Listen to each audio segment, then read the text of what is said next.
الحمد لله وكفى والصلاة والسلام على سيد الرسل وخاتم الأنبياء أما بعد. عن أبي هريرة رضي الله تعالى عنه قال قال رسول الله صلى الله عليه وآله وسلم من لم يدع قول الزور والعمل به فليس لله حاجة في أن يضع طعامه وشرابه. رواہ البخاری۔ حضرت ابو ہریرہ رضی اللہ تعالیٰ عنہ سے روایت ہے، رسول کریم صلی اللہ علیہ وآلہ وسلم نے فرمایا، جس نے جھوٹ بولنا اور اس پر عمل کرنا نہ چھوڑا تو اللہ تعالیٰ کو اس کے کھانا پینا چھوڑ کر روزہ رکھنے کی کوئی حاجت نہیں ہے۔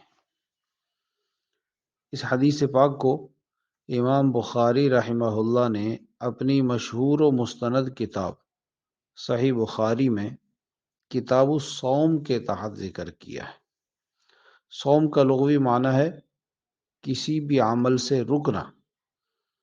شریعت اسلامیہ کی اصطلاح میں صوم سے مراد ہے صبح صادق سے غروب آفتاب تک کھانے پینے اور ازدواجی تعلقات سے روزے کی نیت کے ساتھ رکے رہنا۔ صوم کا لفظ قرآن کریم میں 13 مرتبہ آیا ہے۔ ان میں سب سے اہم اور واضح حکم سورہ بقرہ کی آیت نمبر 183 میں بیان ہوا۔ ارشاد باری تعالی ہے، یا ایہا الذین آمنوا کتب علیکم الصیام کما کتب علی الذین من قبلکم لعلکم تتقون۔ اے ایمان والو، تم پر صیام یعنی روزے فرض کیے گئے جیسا کہ تم سے پہلے لوگوں پر فرض کیے گئے تھے تاکہ تم متقی اور پرہیزگار بن جاؤ۔ اس آیت مبارکہ سے یہ بھی معلوم ہو گیا کہ روزہ رکھنے کا مقصد اور فلسفہ مسلمانوں کی انفرادی اور اجتماعی زندگی کو تقوی سے مزین کرنا ہے۔ تقوی کا لفظی معنی ہے بچنا اور ڈرنا، یعنی اللہ جل شانہ کی ناراضگی اور سزا سے ڈرتے ہوئے اس کی نافرمانی یعنی گناہوں سے بچنا تقوی کہلاتا ہے۔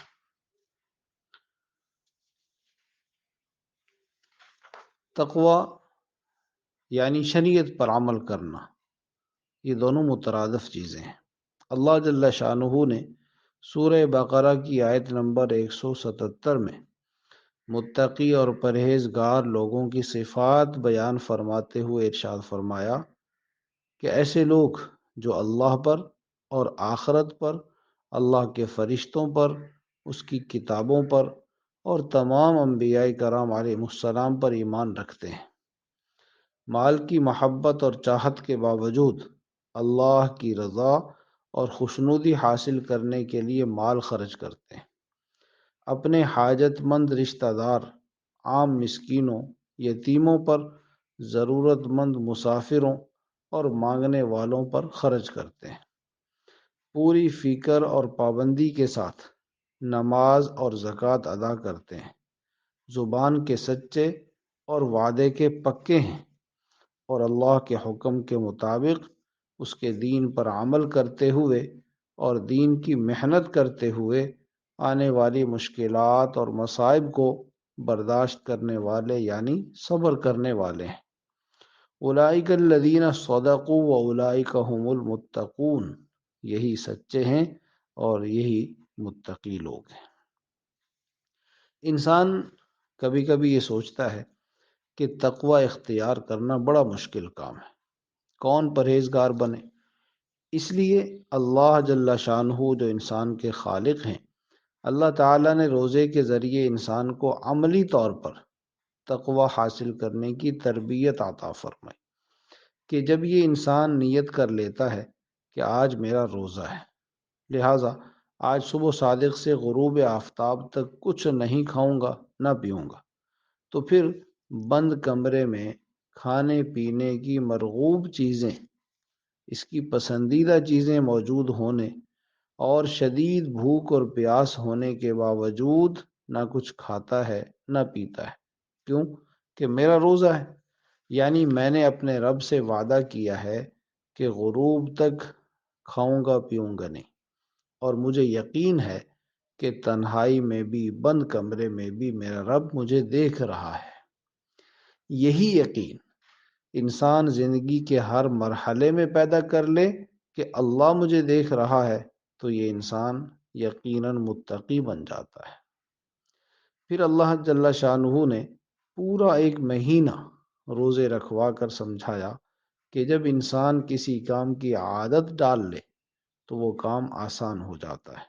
دیکھیے، ماہ رمضان کے شروع میں کھانا پینا چھوڑنا ذرا مشکل معلوم ہوتا ہے، لیکن رمضان مکمل ہونے کے بعد عید کے دن جب کھانا سامنے آتا ہے تو بار بار خیال آتا ہے کہ روزہ تو نہیں۔ بالکل اسی طرح جب نیک کاموں کی عادت ہو جائے تو نیک کام آسان اور گناہ کے کام مشکل ہو جاتے ہیں۔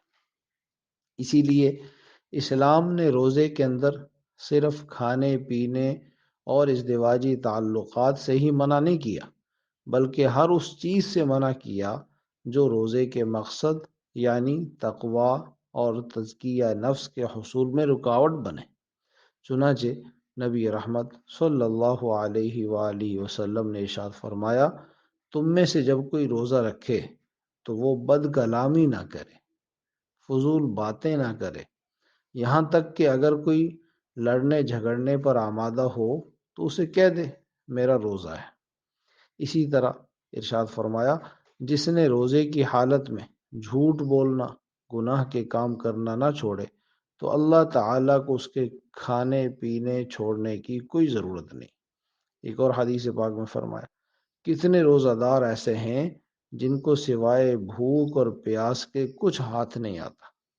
جب انسان تمام آداب کی رعایت رکھتے ہوئے روزہ رکھتا ہے تو انسان کی خود اپنی ذات میں پاکیزگی پیدا ہوتی ہے، اس کی سوچ میں پاکیزگی آتی ہے، اس کے اعمال عادات اخلاق میں پاکیزگی آتی ہے، اور جب اسلامی معاشرے کے تمام افراد روزہ کے ذریعے تربیت حاصل کرتے ہیں تو پورے معاشرے میں تقوی اور پاکیزگی کی وہ معطر فضا قائم ہوتی ہے جس سے معاشرہ امن، سکون اور محبت کا گہوارہ بن جاتا ہے۔ اللہ کریم ہمیں بھی ان باتوں پر عمل کی توفیق عطا فرماتے ہیں۔